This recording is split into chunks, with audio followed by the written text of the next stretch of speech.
welcome back to the Faceted Duality podcast. I'm Amor Tonae. And I'm Tonae. We're back again with another special guest. I'm Desi. I'm a makeup artist and business owner.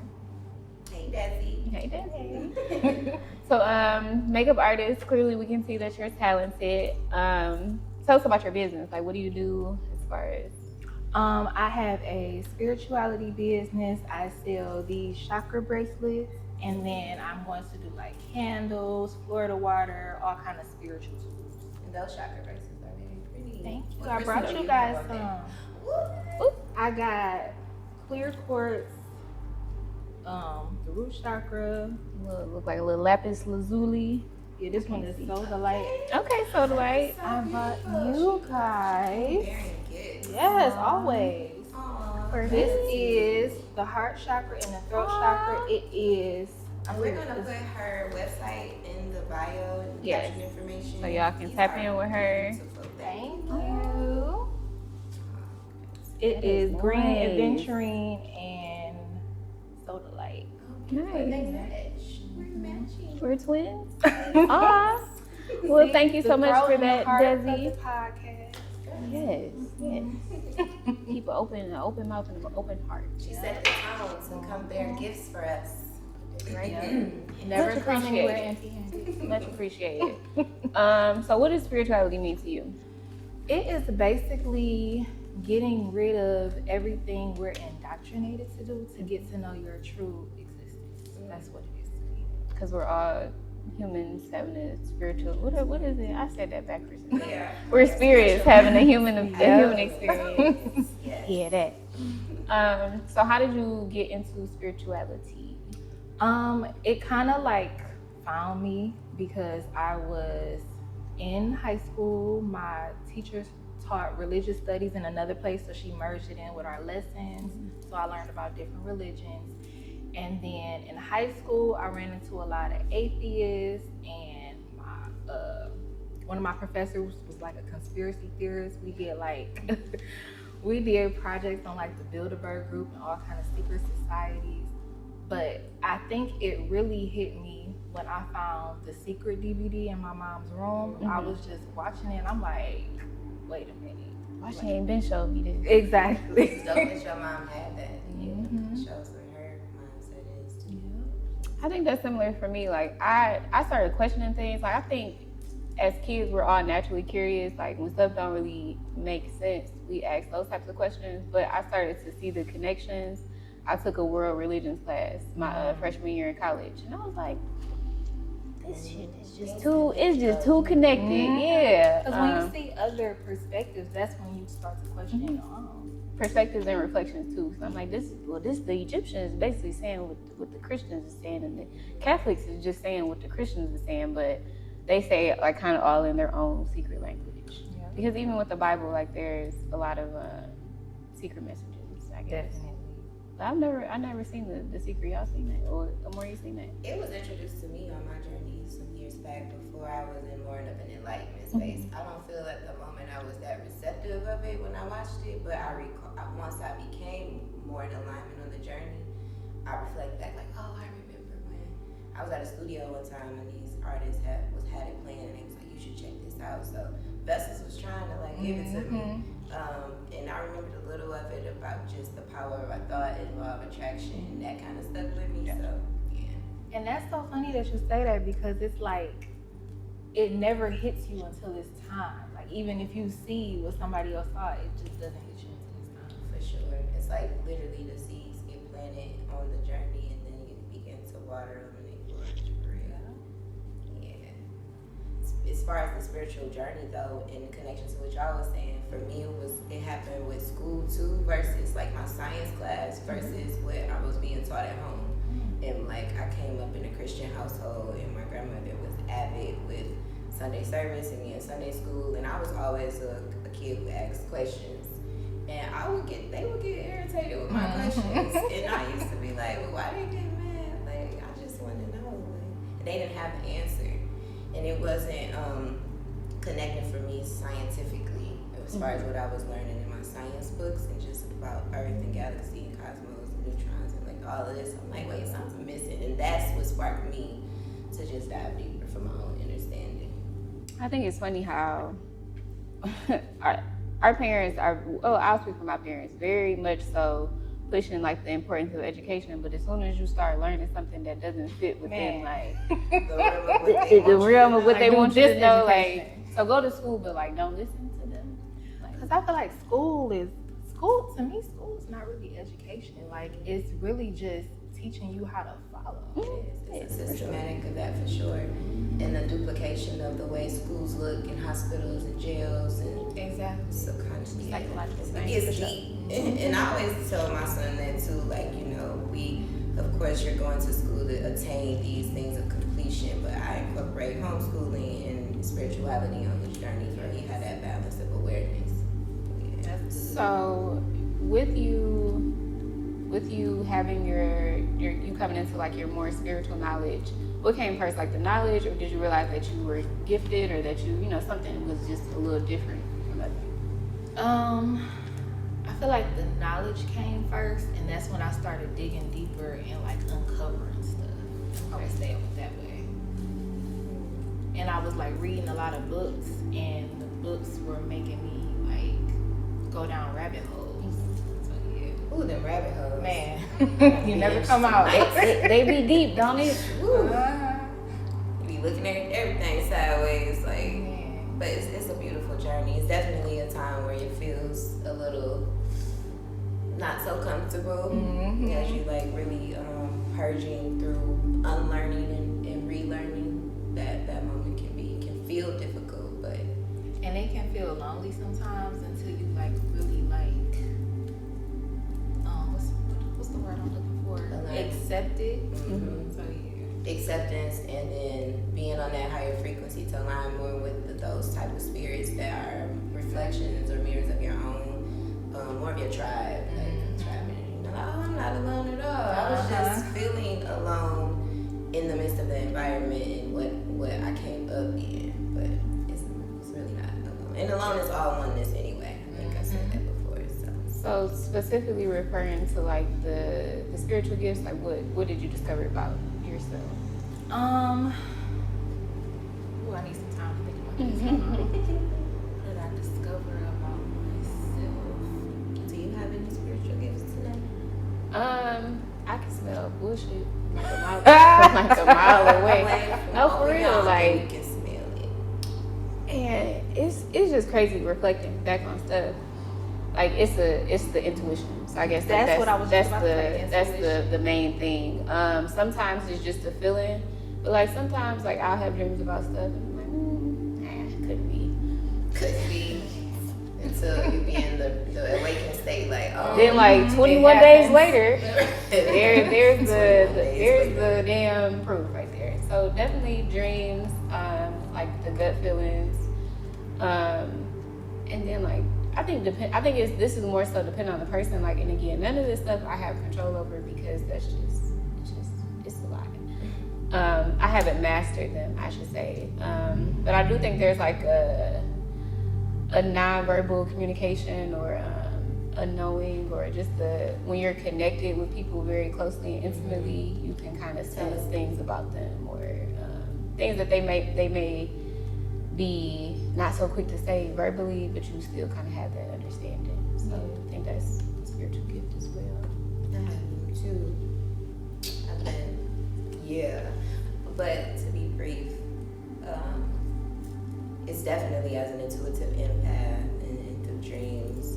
I feel like strong sensations in my body and temperature when I can sense things, and I'll just know certain things that way in connection with things. In dreams, I get messages in dreams, and I've had premonitions as well on my journey.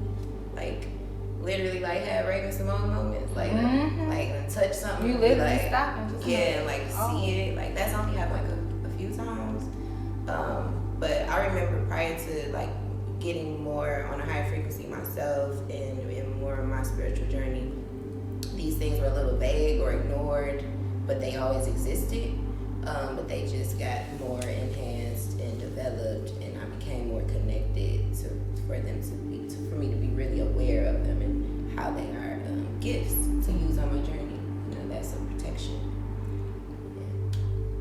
feel like what y'all said, the intuition, and then I feel like also it's pretty much learning that you probably aren't who you thought you were. Like you realize all the influence around you, and you realize, is this really me, or is this what I've just been conditioned to be? And you start to learn who you like truly are, and you're more connected with your spiritual self versus sex. Yeah. So why do you think so many people, or why do y'all think so many people aren't able to tap into their spiritual gifts and they just walk around? Why do you think so many people aren't able to tap into their spiritual gifts? Because they're looking outward and not inward. I think that's the main thing. Like everybody looks for. I think another thing that I noticed on my spiritual journey, I learned like when I'm going through things like in the world or whatever, it's like everything leads me back to being spiritual. Like if I do stuff by myself without my spiritual self, it's not gonna work. And I just always get back to that place. And I feel like people are always looking for the answer from the outside. The answer's always on the inside. For sure.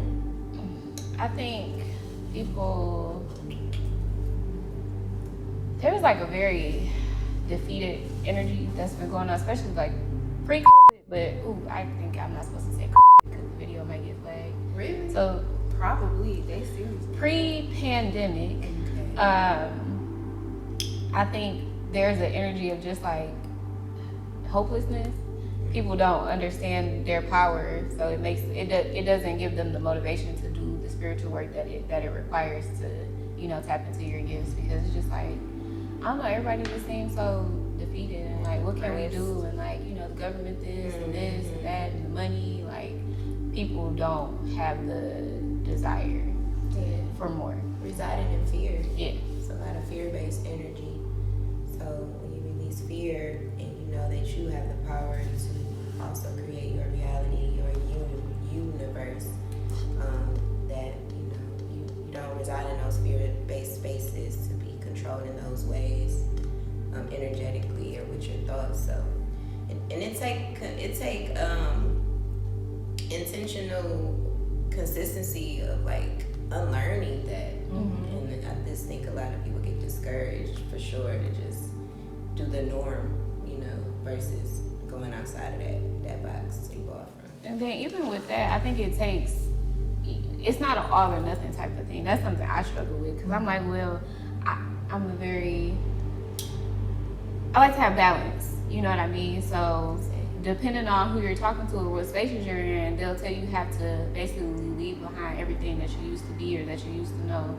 And like, that's not 100% true. Right. You can still have duality in it if you want to, turn up on the weekends and, meditate on Mondays, and that's cool. Sure. Like, you don't have to, you have to be aware of where you're placing your energy. I think that's the most important thing. You don't gotta just be a monk and like just meditate all the time and like be completely vegan and like, because it's just about awareness. It's not about perfection. It is, because perfection is non-existent.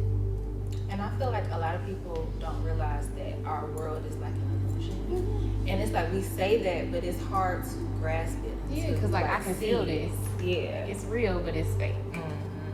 So you believe in like simulation theory? Yeah, definitely. It'd be the only thing that makes sense sometimes. Like when stuff be glitching. Have y'all ever been on a trip? Shrooms. I love shrooms. I've only taken a few trips, and each of them had a special experience.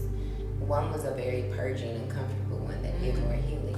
That was my last trip, but the first two were, I love them. I did one in Sedona, Arizona. Ooh. It was, Oh my God. it was beautiful. That was my first one. My first trip was there. Were you like in one of those, what do they call it? The energy field things? Yeah, Oh and my we God. went over to the red Sedona Mountains and went up high, and it was That's beautiful. cool. Yeah, and my most recent one, I was hosting a healing retreat on inner child healing, and I know that that's what the energy connected with me going deeper with my inner child for that trip, and that one didn't feel that good, but I felt great after because I released a lot of it. How do you feel about them? You love them? So, this trips don't come from shrooms. I've never done shrooms. What you be doing? I just took an edible. I swear to God. Wait. I promise you.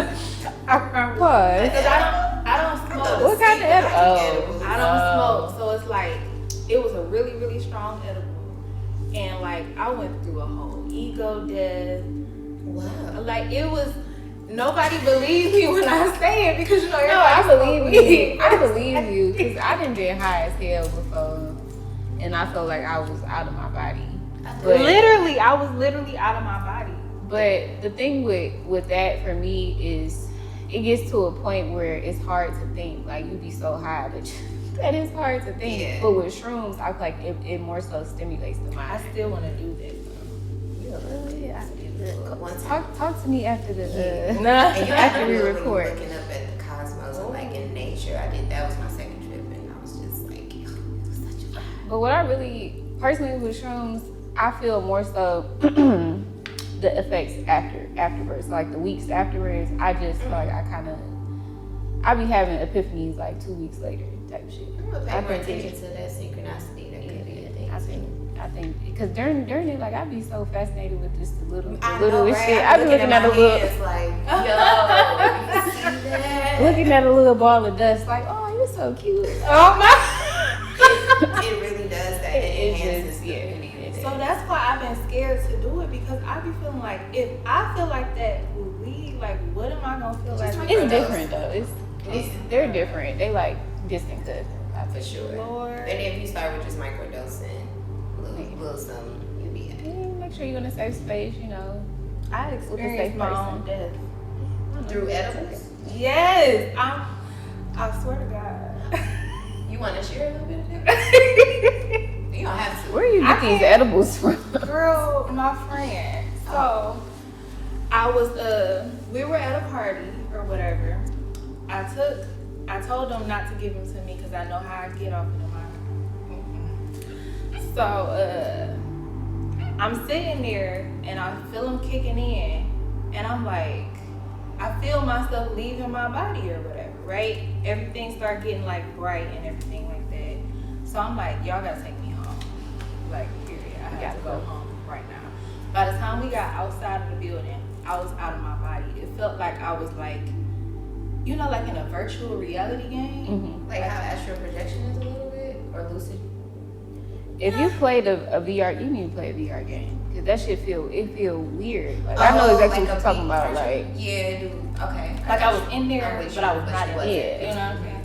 So we in the car, and I'm just looking at everything, and like, oh, like y'all was saying, like everything's so beautiful. I felt like I had all the answers to the world, and then like that's when it hit me, like, oh my God, if I'm getting all these answers, what if I'm about to die? oh my goodness. So I'm trying to convince everybody in the car that we about to die. They think, no, you're just high. But That's that marijuana anxiety. Yes, so you just be like, then you start breathing a little heavier. You gotta Hey say, God, if I come back from this, I ain't never smoked Exactly. 2 weeks later. So we get to the corner. I'm convinced I'm gonna die at this corner, right? So Wow. so it's like I'm thinking like, what about my mama? What about this? What about that? And it's like the other part of me is like, you gotta let that go. It was kind of like a detachment thing, like teaching me how to let everything go. Like even earlier in the experience, I was like, oh my God, I look stupid. And it's like the other part of me is like, but you don't care though. It doesn't matter. Like it was like my higher and lower self talking to each other. So, okay. Subliminally speaking of death and rebirth. Yeah, like I didn't like really. Of course, you're definitely still here today. But you know, like I thought that I've experienced it mentally because like I felt myself go down to nothing, and then I popped back up like, but you ain't dead, and then you know. Interesting. You know that. Okay. Because I had looked it up because I'm like, what am I going through? And then when I looked up ego death, that's exactly what I went through. wow. Yeah, okay. Well, that's powerful. That's stuff you had that did. Can you remember a time you experienced something supernatural or paranormal? And if you do recall, like, how did you handle that? How did it feel? Like, have I seen something? It don't have to be that. It can be seen, Anything felt. paranormal or supernatural? Nothing really other than like dreams. Like I knew someone in my family was gonna die before it happened. That should be crazy. Yeah. You know, just visit people that died visiting me. Nothing too crazy. Who I had a crazy one. What happened? Man, it was years back, and I was at my mother's house, and all of a sudden I heard whispering in my ear, like, and it was like that type of girl. I went to my mama's room and was like, it's something in this house. Like, I think at the time I wasn't living with her, I was visiting her. And I had asked her, I was feeling around that time like I could feel some type of energy that didn't feel that comfortable. I remembered that energetically. But You just made me remember something. and once that happened, that scared me because it was a scary energy. And when I asked her, I started asking her things like, did someone pass away in this house or none of that? And she told me that the previous owner's son had passed away right at near the home and on his motorcycle. So it just led me to ask that. I don't know if there was any connection, but I know that scared me at that time, and I ain't go to my mom's house for a long time after I heard that whispering in my ear. But that's like, other than dreams and like on a higher frequency level, that was my only like fearful moment, and I left and didn't want to come back. And no, and I felt a spirit energy before. I had a roommate, and I believe it was her boyfriend because he passed away, and they used to live together before I became the roommate, and I felt like he didn't want me to be there. Yeah, that's what I felt, and it was like always during the middle of the night, like 2-3 a.m. I would jump out, and then like the things would be moved, like the curtains would be swaying and moving. I would feel like an airy feeling. It got so bad, y'all, that one night I went in her room and was like, I gotta sleep with you. So knowing what you know now, does that like would you live somewhere where somebody had died? No, No. not unless they were my people. Okay. I wouldn't intentionally do, but I don't have a fear. Like, is that a deal breaker? No, because my idea of death and connection to transitioning, I like to say, is different. That is like, yeah. It depends on the spirit. It depends on the type of spirit that it was. Sometimes you don't know till you in there. Yeah, that's why I like it to be people that was connected to me in some kind of way. So I just think it's interesting, like especially in Detroit, there's a lot of you just research Detroit history. A lot of places have been like built on top of like this is a grave or this used to be a cemetery. But I think me like now knowing what I know about being able to command a room, you know what I mean, and being able to kind of cleanse energy or really just get people. If you don't want people or spirits or energies around you, we now have the knowledge to get them up out of here. exactly. Now that you mentioned that, did you ever see the video I made about downtown having a word? I've seen a little bit of that. Yeah, like I want us to do more research. it's definitely interesting because it's like how it all like ties in together. It's crazy. Like how it's like mapped out like Egypt, and it's like the fist going toward the portal. Like it's crazy. Somebody did a video that went even deeper into it. He found like some demons and stuff down there. I was just about to say, have you went intentionally to? Okay. Well, you know that we have the spirit of Detroit, like hello, like that's Right. the thing that we all know, like it's the statue or whatever. But that's like it's a physical manifestation of something that's more so spiritual or energetic. And that's why Detroit has always been had a certain type of reputation. And we got the ley line down here. That ley line? Yep, that's how I found out about the portal. Because I was wondering, because I had learned about ley lines. What's the ley line? It's kind of like an energy grid, like under the ground. It's connecting like sacred sites like Sedona, Mount Shasta, the pyramids of Giza, and ours is like in Hart Plaza. So that's what led me to realize, like, oh, that's why all these statues over here. Wow. Isn't that where like I don't want to say volcanoes, but what is it? Like hurricanes and earthquakes usually fall around ley lines. I believe that's something I read, but it's all connected. How do you protect your gifts, your clairvoyant gifts, while walking in your truth about them at the same time? I feel like it's just pretty much all about frequency, because I strongly believe like if you are on a certain frequency, like I ain't gonna say like certain things can't touch you, is you'll perceive them different. I'll put it that way. You receive them different and respond to them differently. You know how to be able to maneuver through them with more ease Exactly. than not having that higher frequency and awareness. I think I've learned that usually these two things go hand in hand. If you're spiritually gifted or intuitive, empathic, you're probably sensitive, like emotionally sensitive. So I've had to learn how to like keep myself out of situations that can be emotionally taxing. This shit just gonna have me in my feelings because I just feel I'm gonna feel it like 10 times more than the average person would. Because I'm not just feeling like my feelings is not just hurt, like I feel the negative energy. It's not just like cheesy, but like literally like I can feel like if you in a bad mood, like I can feel that shit before you even open your mouth to say something slick to me. So I kind of tend to stay away from people that, you know, is always in a bad mood. Because even if it's not directed at me, I still feel it. Reflections. I'm the same way as a empath and being very sensitive to energy and just being a passionate person in general. You know, in the mix of that, like I'm very empathetic and sensitive. So I protect myself through my spiritual habits and routines as well. And taking my spiritual baths and making sure I'm staying on top of my chakra work and my affirmations, like all these things go hand in hand, and watching my circle and energy that I allow in my life and honoring my boundaries. Honoring my boundaries really help, you know, when I do that, I tend to not have no problems. And learning how to say no. Yeah, honoring your no is important. If something don't feel right, I follow that intuition and I don't do it. I don't go back and forth with it. Even if you really want to do it, there's something I'm really trying to do more, because I feel like I can do everything because like I can, but like just because you can doesn't mean you shouldn't. It doesn't mean you should. Yeah. So like taking more time to rest, saying no to things that you may want to do. It's not a no forever. It's like not right now because I need to go lay down. Yes. So yeah, resting, protecting your peace, and keeping the right people around you. For sure.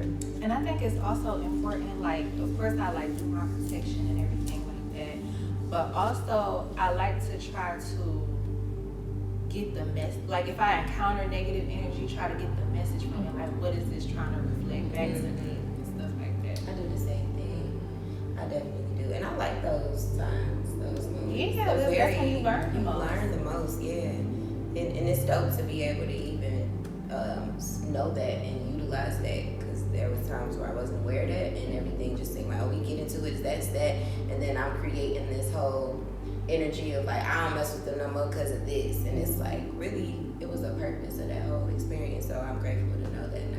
Because I feel like when you first start, you get into this kind of toxic positive vibes only thing, and it's like, no, that's not human. You're gonna have positive and negative. You just gotta use it for what it is.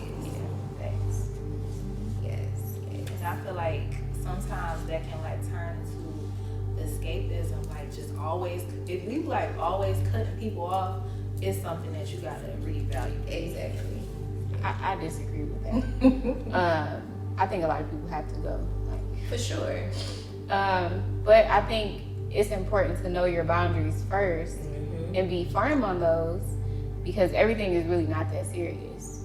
But people do be disrespectful, and like you gotta go. Like if you inform people of, you know, what you consider disrespect, that's why it's important to have conversations prior to disagreements, so they know. Like if you knew that how I was gonna feel about it, you knew like this was one of my boundaries and one of my hard no's, and like you did it anyways, then like yeah. I think that's one of the main things that situations like that teach you, how to like make your boundaries like airtight. Like, because a lot of the situations I've been in, it's like I'll encounter negativity and then I'll realize I was being too lenient with them. And I've learned too that some people have learned through their experience of me being more of a person who honors boundaries, and I'm very communicative about it, and disconnecting the emotion to it a lot of times people get defensive or they think you're bad or, you know, they want to become combative because you are expressing your boundary. And I have been an experience for people to really learn that, hey, no, it's still all love and peace, but this is just a boundary that I have. We can still be cool after this as long as you respect this boundary. And it's when they don't and they refuse to is when you have to release. And Exactly. yeah. Agreed. So any last thoughts on spiritual gifts or anything we talked about today? You ever made something float? Huh? Levitate. Oh no, Little I ain't said levitation it yet. No last words? I don't know. It's kind of vague. I mean, anything we didn't touch on that Anything you you wanna wanted say. to the message to the people. Yeah. Exactly. A lot of people don't see this. What's my message to the people? Just use the world as your mirror, and that'll guide you on your spiritual journey. Yes. I like that. Okay, well, thank you for being here today. Thank you for having me. Thank y'all for tuning in again. Yes, indeed. And we will see y'all next week. We're going to have Desiree with us as well, talking about meditation and some other dope things. So make sure you tap in for that. Peace and love. Peace.